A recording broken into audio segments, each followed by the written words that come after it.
Bienvenidos todos una vez más a bordo del Destructor 09. Como veis, hoy continuamos con esta sección o grupo de vídeos acerca de la jerarquía y organización de las Fuerzas Armadas Imperiales.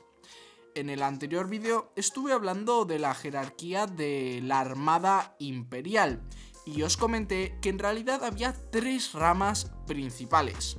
Así que bueno, en este vídeo estaré hablando de las dos restantes.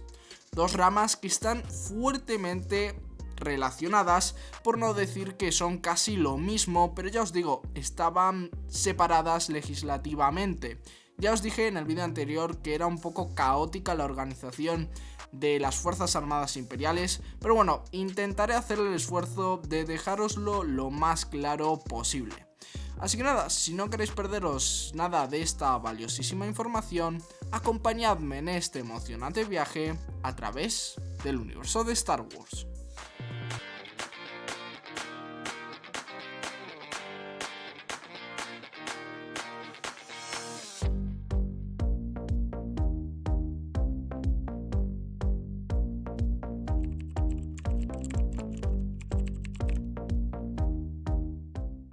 Las fuerzas terrestres imperiales, referidas incorrectamente pero a la vez más comúnmente como ejército imperial, fue una rama de las fuerzas armadas imperiales.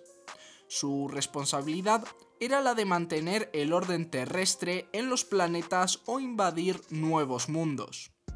Durante el periodo de imperialización, el ejército y armada de la República, para que os hagáis una idea, pasaron a llamarse Ejército y Armada Imperial, y además se instauró el Consejo de MOFs para controlarlo. Bien es cierto que no se ha podido apreciar muy bien el poder del imperio en este ámbito, exceptuando, la batalla de Hoth, o un poco en Endor, debido a que, realmente las fuerzas de la rebelión estaban más concentradas en las naves espaciales, no en las fuerzas terrestres. Hablemos ahora de su organización. Por debajo tenemos al escuadrón, y es que, estos eran la base del ejército y constaban de 8 soldados liderados por un sargento. Había distintos tipos de escuadrón. Teníamos el de línea, que básicamente eran unidades de infantería básica con un blaster E11. Después tenemos a los escuadrones de armas pesadas, es decir, soldados equipados con blasters pesados. También tenemos de tiradores, que eran soldados con la mejor puntería y equipados con, ya ahí sí, rifles de precisión o rifles de alto alcance. También había escuadrones de ingeniería, que eran soldados entrenados en combate y en habilidades técnicas, es decir, para reparar las distintas naves o lo que sea que se rompiese en la batalla.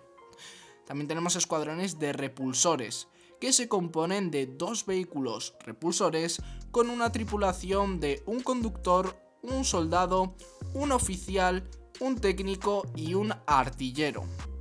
También tenemos escuadrones de repulsores pesados, y al igual que los anteriores, eran compuestos de 2 vehículos, pero tenían armas adicionales montadas en los vehículos.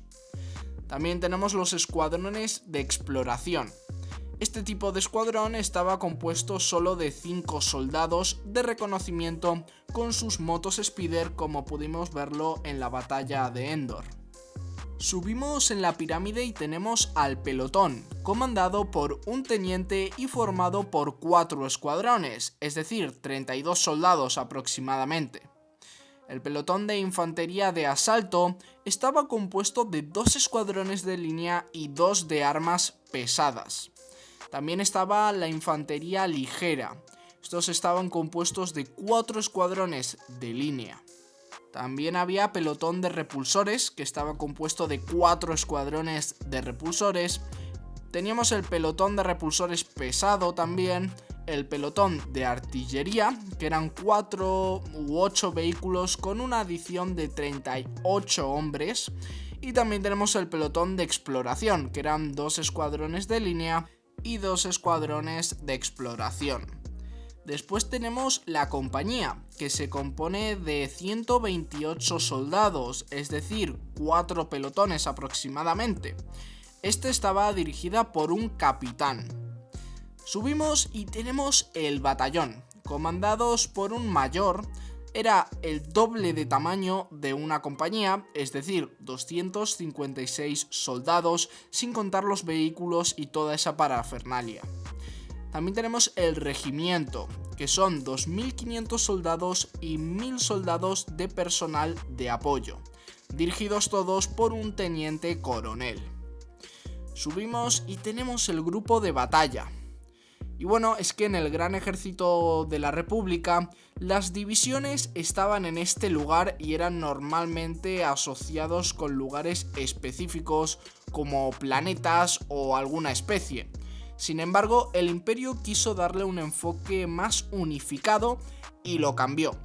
Normalmente estas formaciones fueron pensadas para grandes ofensivas ya lideradas por un coronel. Continuamos y tenemos el cuerpo, comandado por un general, y bueno, algunos estaban compuestos de una compañía y 6 pelotones y otros directamente de 3 regimientos. Ahora tenemos el ejército, este ya asusta un poco, y bueno, también estaba comandado por un general, y se componía de 193.644 soldados, 100.042 miembros de personal de apoyo, 16.666 repulsores y al menos 3.498 tanques pesados. Y es que hay más, tenemos el ejército de sistema. Este estaba comandado por un alto general y consistía de 2 a 6 ejércitos. Y por último tenemos el ejército de sector. Este ya sí que sí, comandado por un MOF o mariscal de campo. Podía haber hasta 8 ejércitos de sistemas incluidos dentro de un ejército de sector, o sea, una locura. Como os he comentado antes, la tercera rama principal de las Fuerzas Armadas Imperiales era el cuerpo de soldados de asalto. Una rama fuertemente vinculada al ejército imperial que incluso costaba distinguirla, ¿vale? Era conocida, bueno, por su fuente casi limitada de soldados de asalto, obedientes y fieles al imperio. Los primeros soldados fueron clones de la República, pero a medida que la Guerra Civil Galáctica continuaba, estos fueron poco a poco sustituidos por reclutas humanos. Esta rama se organizaba igual que el ejército hasta el rango o vamos a decir posición del regimiento. De ahí para arriba no había más que la legión, que bueno, estaba dirigida por un alto coronel. Es decir, no había ni ejército de sistema, ni ejército de sector, ¿vale? Llegaba hasta la legión. Además, obviamente había unidades de élite, como bueno, los Dark Troopers o Purge Troopers, entre otros que no estaban estrechamente hiladas con esta organización. Como os ya he comentado antes, hay muchas excepciones. Y por último pasemos a la jerarquía, y por debajo teníamos al sargento. Estos dirigían escuadrones.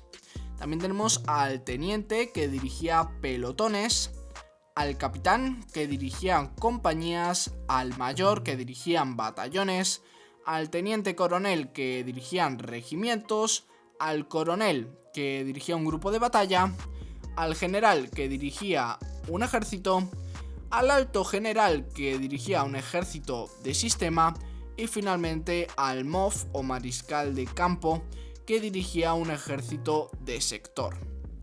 Además, lo curioso es que entre los propios Stormtroopers también había una especie de jerarquía, ¿vale?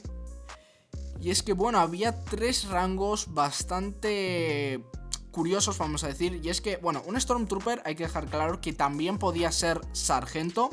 Y después también tenemos 2 posiciones que no tengo muy claras a qué se deben. Y son el líder de escuadrón, que en teoría tendría la misma funcionalidad que un sargento, y el jefe. No sé exactamente cuál es la responsabilidad de este último, pero ahí está. Pero bueno, hasta aquí el vídeo de hoy, espero que os haya gustado. Quiero que sepáis que todavía me falta un tercer vídeo para aclarar un poco todas aquellas organizaciones que no pertenecen a estas tres ramas principales de las Fuerzas Armadas, sino que son más bien, pues eso, vamos a decir, organizaciones de inteligencia, de espionaje y todo este tipo de cosas. Así que ya os digo, otro vídeo de estos va a caer. Creo que va a estar bastante interesante porque os voy a hablar también un poco de los altos mandos.